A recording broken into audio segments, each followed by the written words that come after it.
Hi everyone, welcome to our first Little Scribe author session. Today I'm really excited to introduce to you the first of our partnering authors, Andrew Daddo. Andrew has written 25 books, including his new series Atticus Fantasticus, and the brand new pirate story is out now, so make sure that you read that one. I'm also very happy to be introducing James Foley. James is an author and illustrator. He makes picture books, junior fiction, graphic novels, and his new Toffle Towers book is out now. Andrew and James are going to work some magic for you today, give you some ideas for your writing, drawing, creating, and we'll see what everybody can come up with. Today, Andrew will be working with you on a way you can be creative at home or at school if you're at school. And James is going to be recording what Andrew's talking about visually, so make sure you keep an eye on him. Welcome, Andrew and James. Welcome. Hello. Thanks very much. How are you, James? Not bad, Andrew. How you doing? I'm pretty excited to be on the first, Little Scribe sort of session like this. If you're at school or you're at home, I hope you're well and looking after yourselves. And look, really, this is just a bit of fun, some ideas on how you might do things a little bit differently, like where ideas might come from, and then how you put them into practice. So James is really clever because he's got a different brain to mine. He's got more of a visual brain.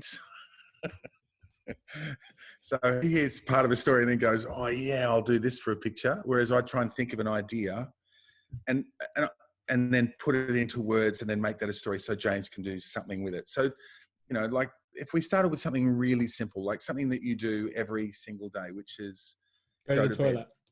Go to the toilet. See, isn't that interesting? You say go to the toilet. So I want to keep it nice because it's the first one. We can build up to toilet. Okay, we can build it. All right. We can step down to toilet. Sorry, I jumped in there. I should have let you speak. Sorry. Okay. I was just thinking, what if we did something like, so I can imagine if you wanted to have your own bedtime book, so you get to choose the bedtime that you have every night. So what about we write a book about it?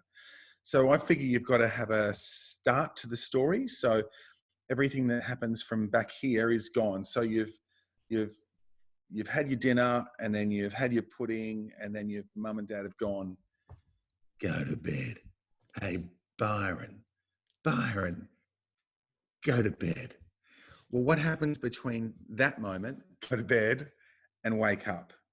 So you go and play video games. No, mate. We're authors. But that could be one thing. So this is part of the process. So I go like this. Okay. So I'd make a note. I'd say, Mum, Dad say they go to bed. So I literally write on the page, go to bed. All right. And I know dinner and stuff's come before then. Then I think, what could I do next? Or what would I do next? So just trying to think, what's something I do every single night? Yes, thank you.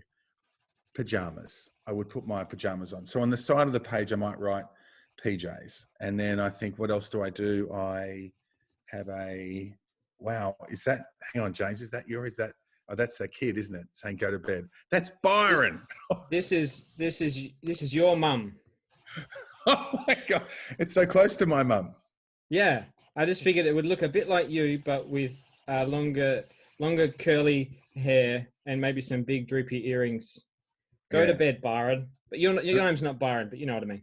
Yeah, okay. So it's not a bad name for a book, actually. Go to bed, Byron. Hey, go to bed, Byron. so Byron would do, so I just think, what do we all do every single night? So you'd put on your PJs. You probably, what else? You would brush your teeth. You might have a story, for instance. And then I might think, oh, okay, if I was going to have a story, what sort of different stories could I have? I might have, what do you reckon, James? You'd have well, you could have a nice story, or you could have a silly story, or you could have a scary story. Yeah. Maybe you could ask for a scary story because you know it's going to keep you awake, and then you won't have to go to bed. Yeah, that's a good idea, actually. So say if it was this point and I was going to write the thing, I might have bedtime story, and then I might write a nice story, silly, or a scary story. And if I chose a scary story, that might change the other things I do on the way to bed. Like, I asked Dad for a scary story, and he said in his deepest, darkest voice, once upon a time, there was a boy called Byron who was very, very bad. And I literally write that out, right? And that's what there's a bit of acting, I think, with writing. So I might act out, he was very, very and so I pulled the covers, I pulled Maduna up. Oh, hang on, is he even in bed yet? Right? That's the question. So now I think, hang on, he's not even in bed, so I need to put him in bed. So then I write the note to myself, go to bed. Then I might put story time. So he pulls the covers up. So I talk about the story, and the story might be about the scary story that Dad tells me, if that's what happens. Other things, so then and these are just ideas. All I'm trying to do, which is what James is doing beautifully, is just bank the ideas. Hey, Dad looks a lot like Mum with less hair, doesn't he? Yeah.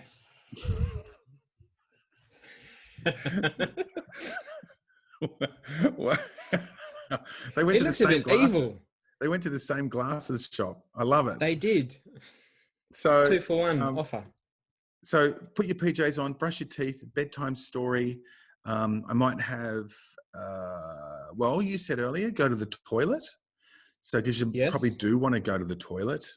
At what point in the thing do you think? Well, maybe you could have a scary story, then go to the toilet. It doesn't like it can happen. It can happen anywhere. Because you hate to have one of those dreams where you think you're swimming in a pool, and then you get to a warm spot in the pool, and then you go, I love a warm spot, I'm going to make it warmer. And then you realize you're actually not in a pool, but you're having a dream. That's right. So that's pretty bad dream. All of a sudden you have a water bed. Yeah. Or a puddle bed. Oh, yes. Hey, Mum, Dad, come and check out my puddle bed. There's your title. There's your title. Yeah, the puddle bed. And then you go outside and you get your bike, because how much fun is it to jump your bike over puddles? So see, and so I hope what you can see, like the way of constructing stories, is you think you're going to write something. You probably think you're going to write a really nice bedtime book, you know, and you might end up writing something completely nuts, which is how this is turning out. Or you might write a beautiful bedtime book. I suppose at the end, there's some look, in all honesty, a couple of things that I would really want to put in, because they're the sort of things that I know mums and dads really like at this time, is one would be a cuddle, I reckon, and one might be a kiss goodnight, because it is pretty much the best day of mum and dad's day when their kids come up and go, night mum or night dad, and they give them a kiss or a cuddle. So I'd definitely add those sorts of things in. I definitely have the bedtime story, whether it's from a book or from a story from your mouth, and then I'd have go to sleep. And then sometimes, again, that sort of random idea of, well, you go to sleep and then you wake up in the middle of the night. So what would you like then? If you wake up in the middle of the night, maybe a drink or another cuddle or another story. I don't know. It depends. You might do things differently, but this is your ideal sort of thing. And this idea actually did become a book, because one thing that my older daughter used to say when she was about 5 years old was, every night for about 2 years, she'd go, hey, Dad, when I'd say goodnight to her, she'd go, don't forget to check on me. So I'd go, all right. And then when I'd go to bed, then I'd check in and make sure she was okay. And then after 2 years of her saying, check on me, I thought, oh, that's a good idea for a story. So I actually had a book called Check on Me. So that's sort of that's pretty much how this book came to be. And it's literally by doing what you've done there, James, is make that sort of well, it's a mud map, isn't it, really? It's just ideas. It is. And I changed the ending a little bit, though. His dad told a scary story, and the story was so scary they had to go to the toilet. And then they were so exhausted after that, they fell asleep on the toilet. Yeah. And then your older brother comes in when he goes to bed, sees you asleep on the toilet, but because he's got his blindfold thing on that he's got off an aeroplane, he can't really see anything. So he just stands there and goes, oh no! Do I have to draw that? No, you don't have to draw anything. So that's the thing. And so, in this stage, when I like writing an idea, don't panic about where things go, because I might change so James, if you do like a line between kiss and cuddle, for instance, and brush teeth, so you might want to, for instance, you might swap those two around, or you might swap bedtime story with going to the toilet, or so you just swap them around for the way you want it to go. But something that I think is really important is, as much as I have an idea of what I think the story will do, I don't ever commit to them wholeheartedly, because sometimes I get a better idea. Like I might have a better idea when she says, go to bed. And I think a better idea would be, he turns around and says, I'll go to bed if you give me a horsey ride.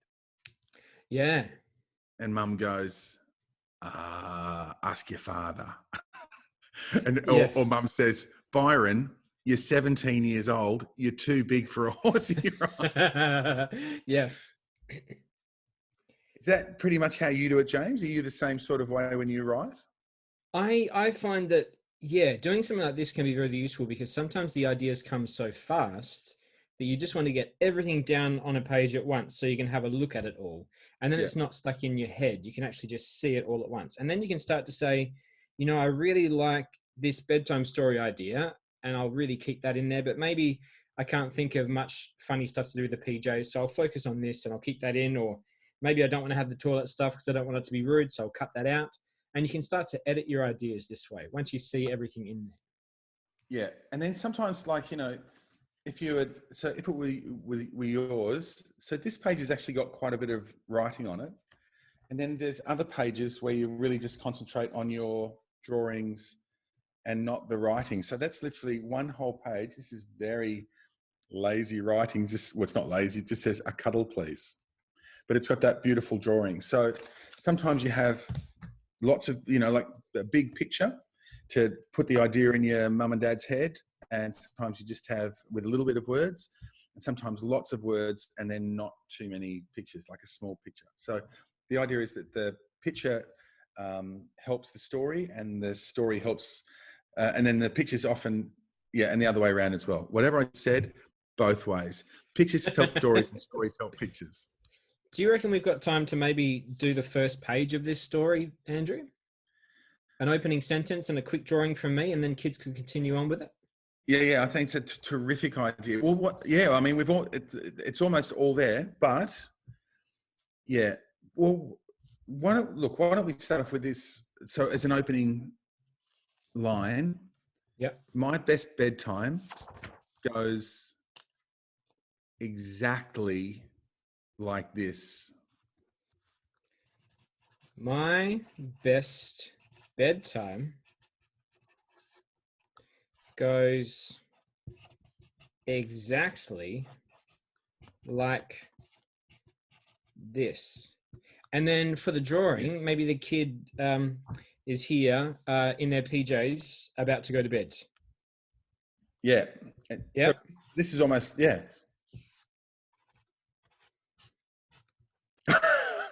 I thought it was a bike.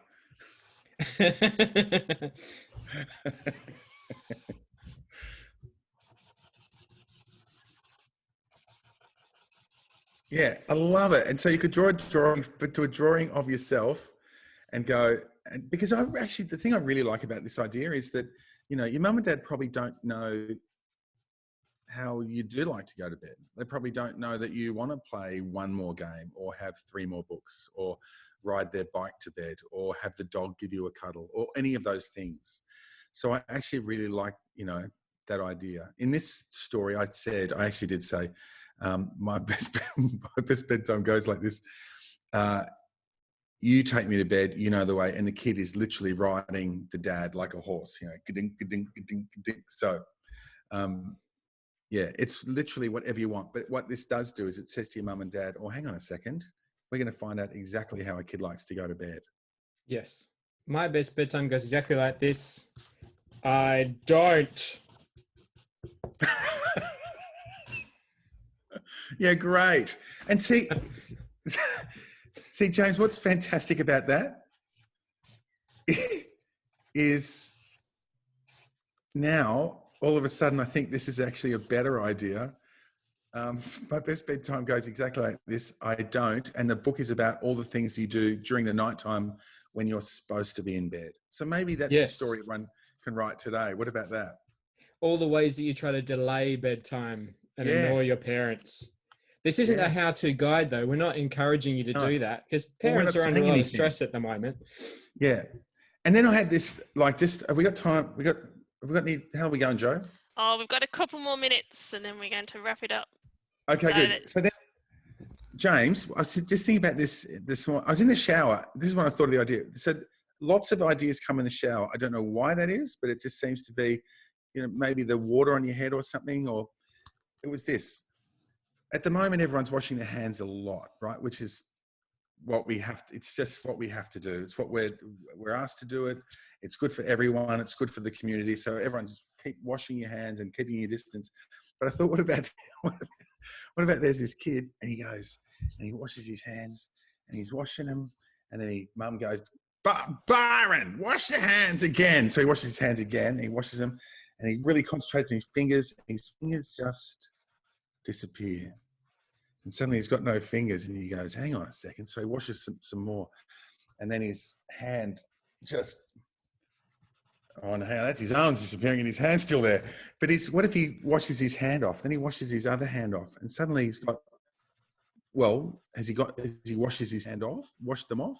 Or are they just invisible? If they're invisible, or either way, he could then wash his arm and wash his arm off and then wash his other arm.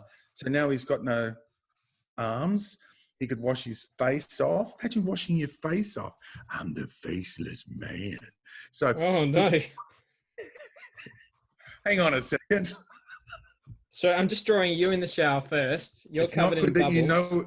It's not good that you know what I look like in the shower. You're covered in bubbles, and then I'm going to draw your idea. It was just more fun to draw you first. Okay, there's the shampoo bottles and stuff. And this is the idea of a boy who's washing, or a kid who's washing their hands off.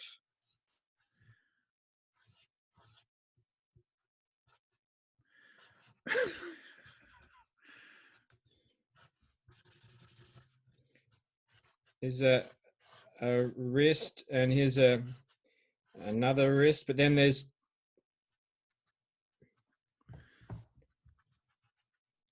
invisible hands. I love it. I love the idea. I actually really like the idea. And so then the story could be about one of two things. It could be about a kid who washes himself invisible and what he goes and gets up to when he's invisible. Because, I mean, how much fun would it be being the invisible boy or the invisible girl? Like, imagine that. That would be, I don't even know where I would go. Where would you go first? The lolly shop? I'd go to a lolly shop, I reckon. You can't be caught red-handed if you don't have hands. Yeah, I got caught no-handed. Hey, you've been caught no-handed. Take your hands out of your pockets. I don't have any hands. I can't believe you brought up the fact that I have no hands. You terrible, terrible person. I was born with invisible hands. Yeah. So it could either be the adventure of being invisible, which I think is really, fantastic, great fun, great idea for pranks, that sort of thing. Or it could be the idea of that he literally washes himself down the drain and the adventure of where he goes down the drain and how he gets himself back to being a normal, or she, so it's a boy or a girl, doesn't matter, how the kid gets themselves to be back to being whole again. So it's really an adventure. I mean, I really like the idea of adventures for all. I mean, all stories really are adventures. Every one, it's an adventure of some sort. So either you wash your hands off and you become invisible, or you actually wash yourself down the drain and you've got to get yourself back.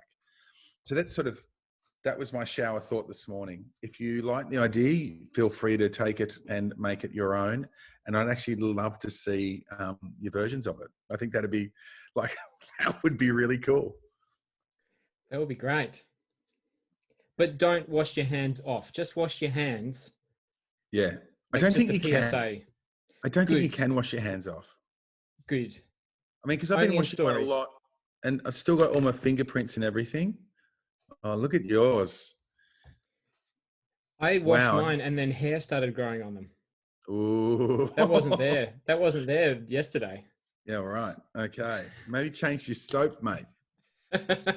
Wow, look at your hairy arm. That's amazing. Yeah. Hang on, that's not my arm. Who's that? Ah!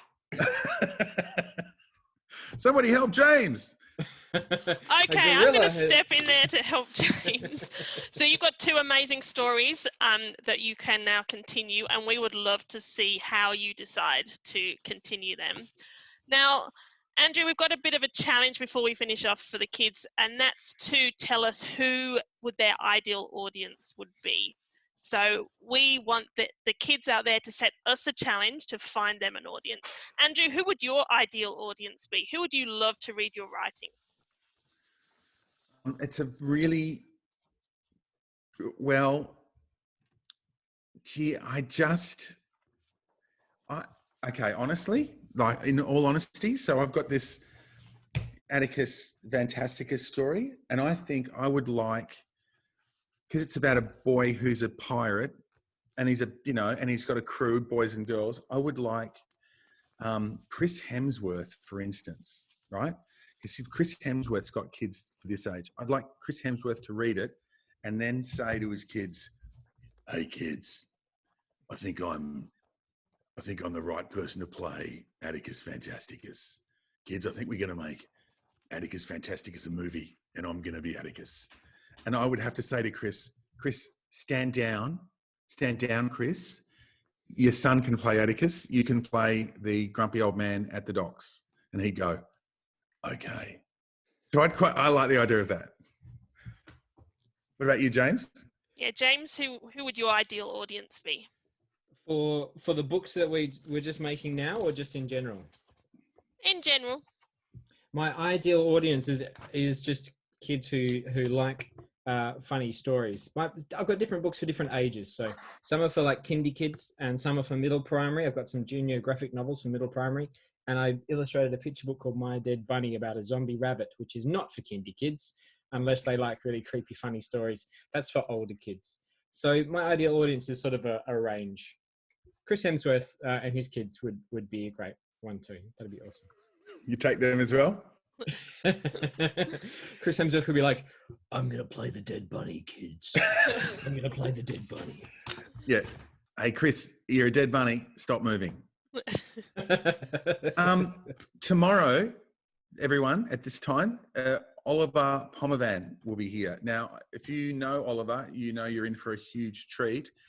If you don't know Oliver, I urge you to be here at 11 o'clock because he is hilarious. And he's a really, really lovely guy. So Oliver Pomervan at 11 o'clock here. It'd be good fun. And then there's other authors for the next, there's Jackie French, there's Tristan Banks. There's a whole stack over the next 2 weeks.